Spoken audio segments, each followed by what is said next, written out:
जवाब दिया तुम दूसरा विवाह कर लो और ये राजकाज सिंहासन है वो सूना नहीं रहेगा। जवाब देने लगी है, लेकिन राजा उत्तानपाद कहने लगे, रानी तुम्हारा दिमाग तो ठीक नहीं है। क्यों? आप क्या कह रही हो? अरे सुख देना, पुत्र देना या ना देना वो तो एक ईश्वर की कृपा है, इसमें हमारा कोई बस नहीं चल सकता। जवाब दिया, महाराज कुछ भी हो जाए, तुम्हें नहीं मालूम है रानी तुम्हारा दिमाग ठीक नहीं है। कहा कुछ भी हो जाए तुम ऐसा करो दूसरा विवाह कर लो। राजा उत्तानपाद कहने लगे तुम्हारा दिमाग ठीक नहीं है। एक बात बताऊं कि जिस खेत में कल्लर होता है उस खेत में घास भी उग आते, जिस घर में सौती आ जाती है उस घर के नाश तो हो जाते। अरे क्यों पागल हो रही हो? अरे संतान को देना या ना देना वो तो एक ईश्वर की कृपा है। अगर हमने विवाह कर लिया उसके भी कोई संतान पैदा नहीं हुई फिर क्या होगा? दुख एक बात का नहीं है। कहने लगी महाराज कुछ भी हो जाए, मुझे कितना भी कष्ट सहन करने के लिए मिल जाए, लेकिन ये सहन नहीं हो रहा, ये कुल का दीपक बुझ जाएगा महाराज, ये बर्दाश्त नहीं होता। विवाह कर लो तुम दूसरा। राजा उत्तानपाद कहने लगे, रानी तुम नहीं जानती है, अरे काई बढ़ावे कलेश करें उपदेश सुनो मेरी रानी, तेरी बुद्धियन पे आज गई है मारी।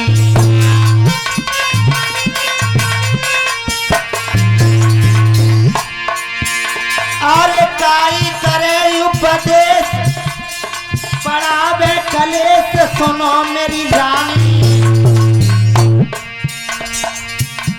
जा विधि गति अपरंपार जाति नहीं जानी।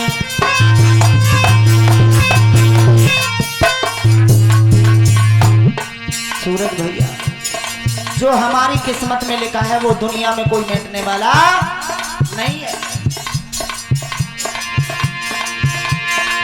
काई बढ़ावे कलेश करे उपदेश बुद्धि गई मानी, दूधिया बेगी नारी हुई तेरी द्वारी।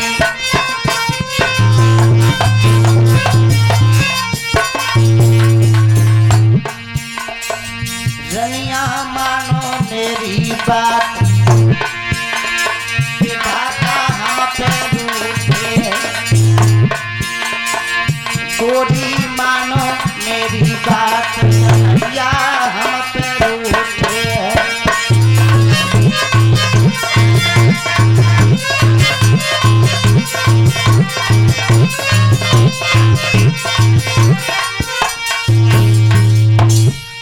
जवाब देने लगे, भगवान का पंजा नहीं है हमारे ऊपर, और तुम क्यों व्यर्थ में कलेश बढ़ा रही हो? कोई ऐसा नहीं कर सकता, अपने लिए कांटे कोई नहीं बोल सकता। रानी कहने लगी कुछ भी हो जाए महाराज। राजा उत्तानपाद कहने लगे, एक उपदेश नहीं हजार उपदेश है। अरे सोती चून की बुरी जहर की छुरी मान जा प्यारी, तो यावत दिए निकार करें तेरी ख्वारी। अरे बहुत समझाया, राजा ने कहा तेरा दिमाग ठीक नहीं है, सौत तो चून की बुरी हो गए, क्यों कलेश बढ़ा रही है? राजा उत्तानपाद ने बहुत समझाया, लेकिन धर्म पर चलने वाली रानी कहने लगी कुछ भी हो जाए, कितना भी कष्ट सहन करने को मिल जाए, लेकिन मैं ऐसा नहीं चाहती कि कुल का दीपक बुझ जाए। दोनों हाथ जोड़ करके रानी सुनीति कहने लगी, प्रभु की वो कृपा हमारे ऊपर नहीं हुई जो मैं एक बेटा को जन्म दे सकती। रो करके एक बात कही दुखिया ने,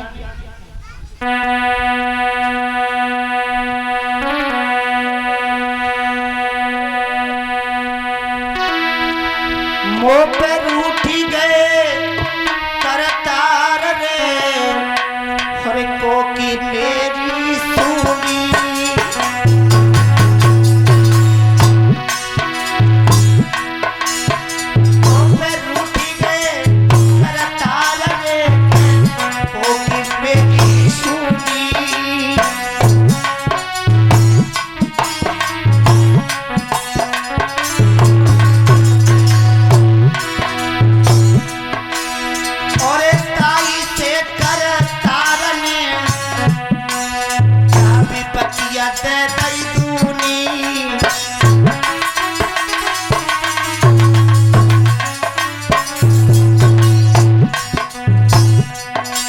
महाराज लिखी को कोई न मिट भैया, और दीन बंधु भगवान करम को कोई न भजवैया।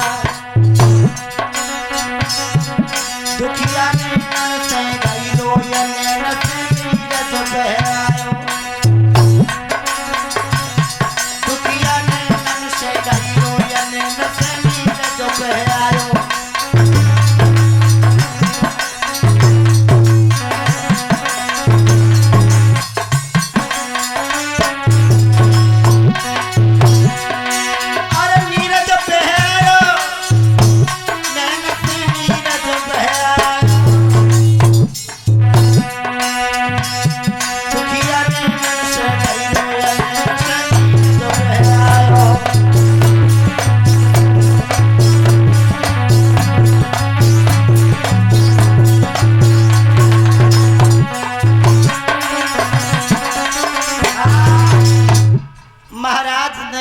की आंसू की धारा बह रही है। महाराज जो कुछ भी हुआ अच्छा हुआ, लेकिन तुम दूसरा विवाह कर लो। मेरे कोख में वो पत्थर पड़ गए हैं जो मैं एक पुत्र का जन्म ना दे सकी। राजा उत्तानपाद कहने लगे तुम्हें एक दिन पछताना तो अवश्य पड़ेगा, तुम हमारी बात को नहीं मान रही हो। जवाब दिया सुनो, तुम्हें ये पछताना पड़ेगा कि तुम्हारे संतान नहीं है, तुम दूसरा विवाह करने को कह रही हो, तो मैं तुम्हारी बात मान लेता हूँ, फिर आखिर में पछताना होगा। और महाराज उसी समय उत्तानपाद अयोध्यापुरी से दूसरा विवाह करके लाए, और जैसे ही दूसरा विवाह करके आए महाराज कि विवाह कर नगर में आए, खुशी सब ने मनाई है।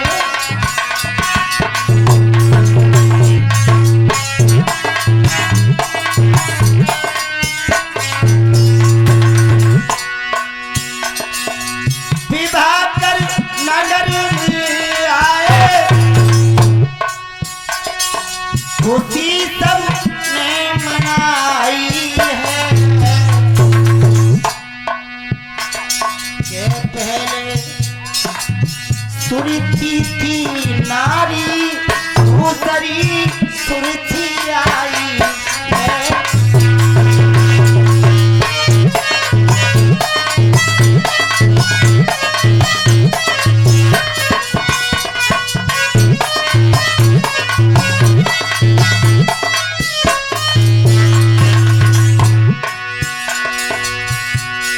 के पहले सुनती थी नारी, दूसरी सुनती आई है।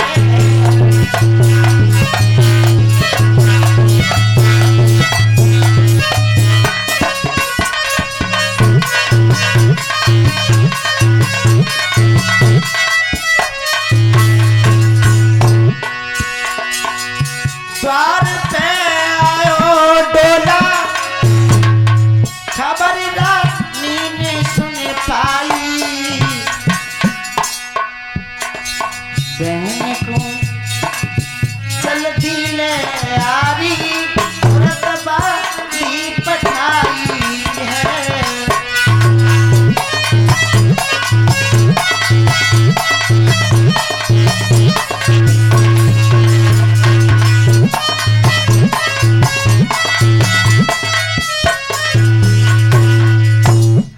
जैसे ही विवाह करके महाराज द्वार पर आए हैं और बड़ी वाली रानी सुनीति ने सुना कि मेरी बहन आ गई है, और महाराज जैसे ही बहन को देखो तो दासी को भेज दियो, कहा जल्दी लिबा के ले आओ, डोला से उतार के लाओ।